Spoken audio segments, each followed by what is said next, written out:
안녕하세요. 윌리엄 리입니다. 김정일 리더십 시스템 해체와 그 영향. 이제 북한은 김정일 통치 시스템의 해체가 확실해지는 상황이죠. 김정은 집권 초반부터 리영호가 숙청되며 이미 진행되었고 장성택이 숙청되면서 심화된 것 같이 보였지만 김정일 시스템의 해체가 본격적으로 이루어진 건 최근의 일이라고 볼 수 있습니다. 이에 대해선 이유가 뭔지 다음과 같은 추정들이 있습니다. 첫째, 김정은이 악화된 건강 혹은 유고 상황입니다. 이 중 어느 것인지 알 수 없지만 최소 둘 중에 하나일 가능성은 대단히 높아 보이죠. 이로 인해 김정일이 수립한 유일지도 체제, 쉽게 말하면 전제군주 체제로 가는 것이 이제 그 국가가 계속 진행되는 것이 불가능해졌다는 해석입니다. 김정일이 수립한 유일지도 체제는 쉽게 말하면 최고 지도자의 수명을 심하게 깎지 않고는 유지될 수 없는 성질의 것입니다.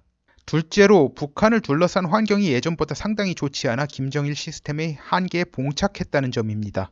가장 큰 문제점을 하나 꼽으라면 현재 중국이 미국에 대해 경제적으로 엄청난 수세에 몰렸다는 점이죠. 쉽게 말하면 20세기 이래로 미국에서 트럼프 같은 캐릭터의 미국 대통령이 없었어요. 굳이 비교하면 레이건이 가장 비슷한 캐릭터이지만 처지 자체는 트럼프가 훨씬 힘들죠. 그런데 업무 수행은 레이건과 비교해 절대 뒤지지 않게 잘 풀어나가고 있습니다. 아니, 지금까지만 보면 최소한 레이건보다 더 잘 문제를 풀어나가고 있다는 인상을 줍니다. 이러다 보니 김정은이 처한 환경 자체가 그 아버지인 김정일이 처한 환경보다 훨씬 어렵다고 할 수 있습니다. 결국 북한 김씨 왕조 입장에선 남한에서 어떤 사람이 대통령 되는 것보다 미국의 대통령이 누구인가가 왕조의 운명을 보다 많이 좌우한다는 걸 극명히 보여주는 거죠. 이러다 보니 김정은이 아버지와 같은 방식으로 가선 도저히 해결이 안 될 것 같다는 생각에 이것저것 변화를 주다 보니 결국은 김정일 시스템 자체의 분해로 연결되는 게 자연스럽게 이루어지는 거죠. 즉, 아버지 때와는 지금은 환경이 다르니 그때같이 해서는 통하지 않으니 다른 방도를 찾아야겠다는 생각이 들기 쉬운 겁니다. 그런데 문제는 과연 김정일 때는 김정일 방식이 왜 통했고 지금은 더 이상 안 통하는 이유가 뭔지에 대한 고찰이 상당히 부족하다는 겁니다. 결국 이것은 절대 군주정인 김씨 왕조의 뚜렷한 한계라고 생각합니다. 예전에는 항생제에 잘 듣던 감염증이 이제는 원인균이 항생제에 내성이 생겨서 항생제가 잘 안 들으니 이제는 굿으로 병을 치료해 봐야겠다. 이런 식의 처방이 나오기 쉬운 상황이죠. 그런데 사람들이 다음과 같은 생각을 하는 경우가 적지 않게 있어요. 김일성과 김정일의 리더십 스타일이 상당히 판이한데 김정일은 나름 체제를 잘 유지하지 않았느냐 하는 생각 말이죠.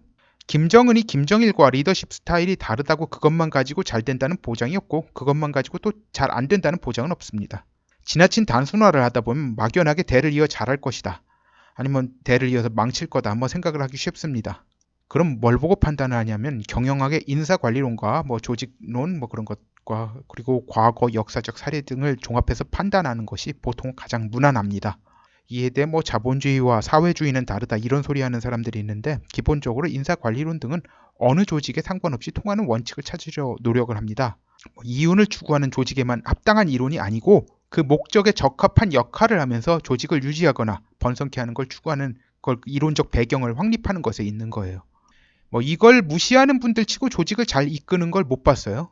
예를 들어 교회는 회사가 아니니 경영학적인 조직 관리론이 통하지 않을 것이다 라는 말을 하는 목사가 교회 말아먹는 일은 의외로 흔합니다. 이런 이론 자체가 반기독교적 성격을 띠는 것도 아닌 가치 중립적이고 모든 조직에 통용되는 이론을 찾으려 하는 것인데 말이죠. 자, 김정일의 경우를 보면 충복들을 많이 만들어서 서로가 충성 경쟁을 하게 하는 시스템으로 했고 나름 처세론이나 조직 관리론, 리더십 이론 측면에서 출중한 사람이었다라고 할 수 있습니다. 다만 그 때문에 본인의 건강을 심하게 해쳤습니다. 이런 측면에서 다시 리성권 외무상 임명권으로 돌아와 보겠습니다. 일단 김정은이 리성권을 임명했다는 가정하에 말씀드리겠습니다. 즉 김정은이 이미 사망한 게 아니라는 걸 전제로 말씀드리는 거예요. 리성권의 실제 임명장은 따로 있다는 설에 대해서는 일단 가능성을 배제하고 말씀드리는 겁니다. 결국 모든 측면에서 보면 최고 지도자가 외무성 관료들에게 난 너희들 못 믿겠고 니네들이 무식하다고 무시하는 리성권 밑에서 좀 고생하면서 반성해야겠다. 이런 심리가 없으면 절대로 이루어질 수 없는 인사입니다. 이건 김정일 통치 시에는 전혀 보이지 않던 스타일의 리더십입니다.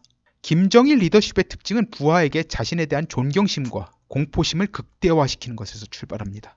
존경심은 부하 중 능력과 충성심이 뛰어난 사람들을 발굴하는 능력이 뛰어나고 업적에 대한 보상과 과오에 대한 벌칙을 공정하게 집행한다는 인상을 주는 것에서 나오는 거예요.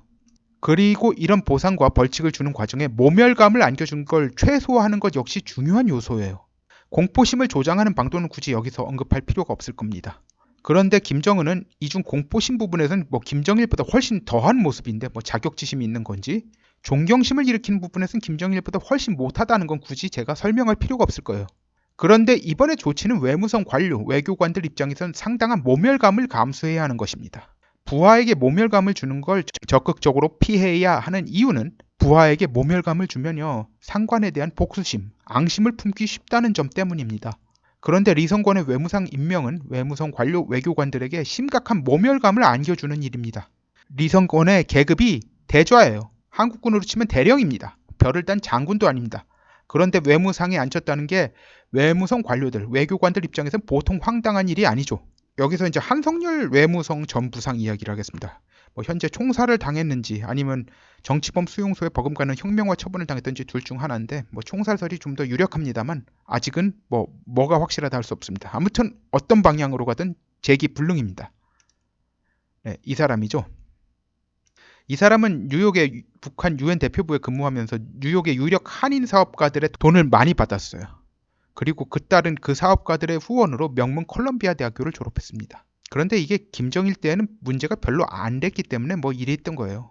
김정일은 북한 외교관들이 자본주의 돈을 무슨 명목이든 최대한 긁어서 노동당에 바치는 건 좋은 일이라는 실용적 태도를 보였습니다. 참고로 김정일이 1994년에 집권했지만 북한의 실권자가 된 건 김평일이 외국 공관 무관으로 발령된 1979년이라고 봐야 됩니다. 자, 당연히 이러면 다른 나라 첩자 노릇을 하는 척하고 돈을 받아내는 일도 용납하는 일이에요. 다만 김씨 왕조에 대한 충성심은 유지하고 돈 준 자들 뒤통수 까면 된다는 거예요. 물론 이 경우 저쪽에서 포섭 공작 들어왔는데 어쩔까요? 하고 상관에게 보고하고 그러면 이런 식으로 해서 돈은 받고 저쪽에서 가짜 정보를 흘려주든지 그래라. 그런 차후 지시를 받아서 행해야 될 거죠. 이러면은 문제가 없던 거예요. 자, 태영호 공사 수기를 보면 북한 측에서 주는 박봉으로 월세 등 생활비가 비싼 영국 런던에서 지내는 게 참으로 힘겨운 일이었다는 회고가 있어요.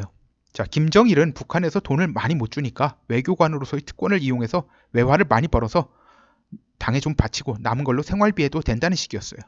자, 이러니까 마약 밀수부터 해서 별짓을 다 한 거예요. 예전에 김일성 집권기에 북한이 남한보다 경제력이 별로 안 떨어지던 시절에도 이 짓을 했어요. 마약 밀매하고 그랬어요. 그러니까 구소련 패망 후 고난의 행군을 거치면서 상황이 더 어려워졌을 건 뻔한 일입니다. 그런데 이제 와서 돈 받은 거 하나 가지고 반역으로 뒤집어 씌우는 분위기라면 모멸감에 어이없음이 겹치는 멘붕이 필연적일 수밖에 없습니다. 이제 여기에 더해서 하노이 미북 회담 직전에 외무성에서는 트럼프의 의중을 알 수 없으니 신중해야 한다는 보고서를 올렸고요.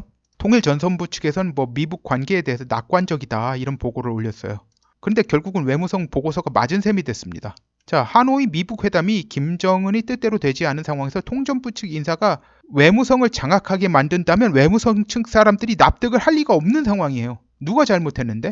그리고 자, 지금 정치범 수용소가 있는 김성애는 도대체 뭐가 되는 겁니까? 김성애는 통전부 측 사람입니다. 신상필벌의 공정성과 일관성이 완전히 실종된 겁니다. 이제 지금 이후로 통전부는 열심히 돌아가고 외무성은 복지 부동 모드로 들어갈 거고 많은 외교관들이 북한의 기밀을 가지고 이제 튈 위험이 높아지는 상황을 예측할 수가 있는 거예요. 자, 이미 방송했듯이 우한 폐렴의 여파로 북중 간의 밀무역은 전면 중단 상태에 놓였습니다. 근데 중국 측 예측으로 3월에 발병이 최고조 올랐다가 5월에 끝날 것이라고 하죠. 그렇지 않아도 경제 제재 효과를 피하기 위해 외교관들의 활약이 이제 더욱 필요한 시점에 외교관들의 일심보신, 복지부동, 책임 회피, 도주를 유도할 일을 저지르으니 이건 자멸의 길로 들어선 셈이죠.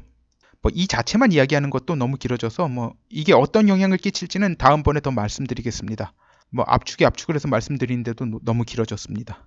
여기서 다음번이라고 하는 것은 바로 이제 다음번이 아니라 전체적 상황 돌아가는 것 보고 어떤 영향이 나타날지 이제 기미가 보이면은 그것에 대해서 말씀드리겠습니다.